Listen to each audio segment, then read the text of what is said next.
खिचिरहनु 2080 पुगिसक्यो अन्त के 32-33 वर्ष भयो हामी आएको 33 वर्ष भयो यो आउने साउन असार साउनले चाहिँ 91 मा आएको 92 मा आएको हामी हो 92 मा आएको 33 लाग्यो 34 लाग्छ यो असार साउनदेखि चाहिँ हामी आएको तपाईँ कहाँबाट आउनुभयो भुटान भुटान यता गेलेफु भन्छ केलेफु सर्बाङ डिस्ट्रिक्ट इन्डिया बोर्डर है हो बर्डरै हो यस्तै तराई नै हो भुटानबाट छोड्दाखेरि अवस्था कस्तो छ तपाईँहरूको अवस्था कडै थियो नि हो आर्मी लागेर नि एक्कासी तपाईँहरू खेदिनु परेको थियो होइन जाँची भनेको होइन तर अब सरकारी कानुन साह्रो लाग्यो नि त टर्चर के गरे टर्चर त भएन भयो अरूलाई भयो हामीहरूलाई चाहिँ भएन अन्त छोराछोरी होला त छोराछोरी कि तपाईँ सानो हुनुहुन्थ्यो म सानै थियो अलिकति बिहे भएको थिएन थिएन आउने बेलामा चाहिँ यसो वैशाखमा ल्याइयो हो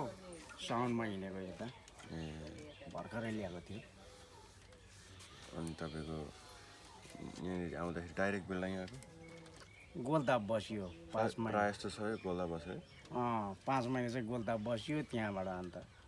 5 महिना पछि पुसतिर चाहिँ यहाँ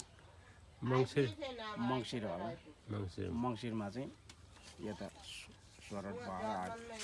अहिलेसम्म चाहिँ यहीँ छ त्यहाँको अवस्था कस्तो थियो 5 महिना के गर्यो 5 महिना त्यही हो बिमारी भएर झन्डै मरियो हो सब सेरटी चल्ने त्यो खाना पानी नमिलेर पानी नमिलेर पानी पनि रातो हो रातो पानी है भरेर राख्नुपर्छ बिहान त चिया हुन्छ नि पुरा रङ आएको कस्तो खालको है रङ लाउनै परेन रङ लाउनु पर्थेन अनि त्यहाँ चाहिँ कसले आएर बस्नु भनेको गोलतापमा गोलदामा अब संस्थाले त्यहाँ राख्ने भन्यो हो अन्त 5 महिना बस्यो त्यहाँबाट अन्त भिटामिन दिने परेको थियो त्यहाँ पानी नै मन परेन हो पानी मन नपरेपछि यता सरट भएको बस्ने उतै बस्यो आउने आयो त्यस्तै छ पहिल्यैदेखि 3 मा बसिरहनु भएको बेला थियो यहीँ छु अहिले 34 लाग्नु आँट्यो यो साउनले चाहिँ 34 लाग्छ 34 वर्ष भयो तपाईँ यहाँ लाग्छ 33 चाहिँ पुरा भयो तपाईँहरूको छोराछोरीहरू सबै यहीँ जन्मेको यहीँ जन्मिएको जन्मे अनि अहिले कता यहीँ छ यतै छ कि उता अमेरिका गयो छोरी अमेरिका गएको छ बिहे गरेर अनि छोरी छोराहरू 2 भाइ छोरा यहीँ छ हामी बाबुआमा यहीँ छ आमा बित्नुभयो बाबु हिँडिरहेको छ यहीँ छ बाबु पनि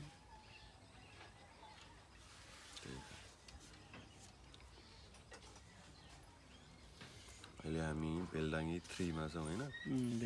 पहिला बेलडाङ्गी अहिले त बेलडाङ्गी त्यस्तो 3 छैन अरे है त्यस्तो 1 2 3 छैन बेलाङ्गी बस्ती बस्ती हो बस्ती पो बनाएको बेलाङ्गी बस्ती बस्ती बनाएको छ बेलडाङ्गी बस्ती दमक 3 दमक 3 पर्छ है दमकै बोल्छ यो यहाँ पहिला घर थियो होइन थियो यो सबै घरै घर थियो बाक्लो थियो नि त्यहीँ थियो सबै घरै घर अहिले त क्याम्पमा बस्नु पहिलाको भन्दा चाहिँ अलिकति धेरै सुविस्ता है सुविस्ता छ घर चाहिँ चुन्दैन भनौँ न घर चुन्दैन पहिला त प्लास्टिकको घर थियो यस्तै प्लास्टिकको थियो चुहेर धम्सो नि त्यही त त्यो भाडा थपाइ हुन्थ्यो है ठाउँ सर्दा हुन्थ्यो अन्त रातभरि हावाले यसरी मैले खाइरहेको हुन्थेन हावाले उडाउँथ्यो खानुहुन्न यो खान्छु म पनि दुध चिया खान्छु भोलि नै कस्तो हुन्छ त्यो बानी हो ग्यास्ट्रिक छ भने त हुँदैन पहिलाको भन्दा चाहिँ अब बस्नु चाहिँ सुकै हो काममा के काम गर्छु रासिन पानीहरू सबै केही दिनु छोडिहाल्यो 5-6 वर्ष भयो होला यहाँ भिडियो गर्दैछ ए किन अनि कसरी खाने नि कसरी त्यहाँ गिलासमा लगाउँदैन पैसा कहाँबाट कमाउनु कमाइ त त्यति अब विदेशबाटै हो अलिअलि अब यसो 8-5 अनि यहाँ अलिअलि हालिदिन्छ हो प्रायः जस्तो सबैको विदेशमै छ मान्छेहरू छ भने पैसा पठाउँछ उताबाट अलिअलि थोरै थोरै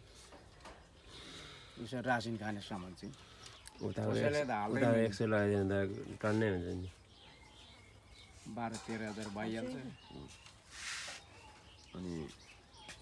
रासिन पानी दिनु किन छोडेको अनि? खाइसक्यो नै चाल्छ यही होला अब संस्थाले नसक्ने पर्यो हो घरहरू दियो घर पाएपछि चाहिँ अब रासिन पानी नै बन्द गरिदियो अलिक ठुल्ठुलो थियो होइन ठिकै छ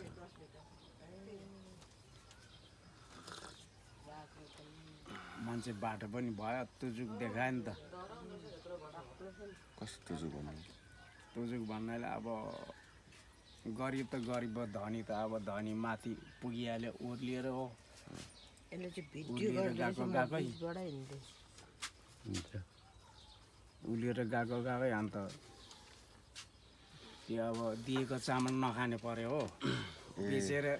बेचेर अर्को चामल किन्ने पर्यो ए अँ 25-3000 चामल खाने पर्यो अन्त त्यही भएर चाहिँ अब संस्थाले पनि देख्यो हो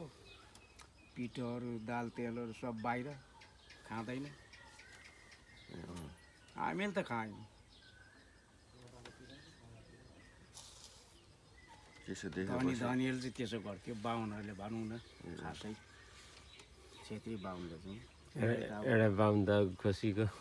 त्यो दुध पिठो भोकै खाने घाँट्यो ट्याप्पै सास सबै बन्द एउटा मसला मात्रै दिँदैन अरू सबै दिन्थ्यो नुन खोर्सानीहरू सबै दिन्थ्यो हो कस्तो यो बाहुनले गर्दै जाएँ पनि है बाहुने हो बिगार्ने त चियामा दुध हालेर खाने दुध पाउडर दिन्छ नि अब पिठो दिन्छ नि त पिठो एक गाईलाई दिनु कि मान्छे खानु भन्छ अरे गाईको खोले दिएको भन्छ अरे हो थाप्ने बेलामा पनि त्यही भएर अन्त संस्थाले थाहा पायो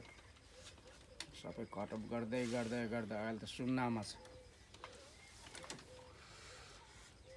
पानी पनि किनेर खानु परेको छ त्यही त त्यत्रो वर्ष पालेर अब पालेको त आम दिएको नपचेको होला कोही कोहीलाई चाहिँ नपचेको जहीँ पनि बाहुनै छुच्चो हुँदो रहेछ कि जुनै देशमा पनि हो मान्छेको जातै है कस्तो जङ्गलमा बस्ने अरे नि त यो बाहुन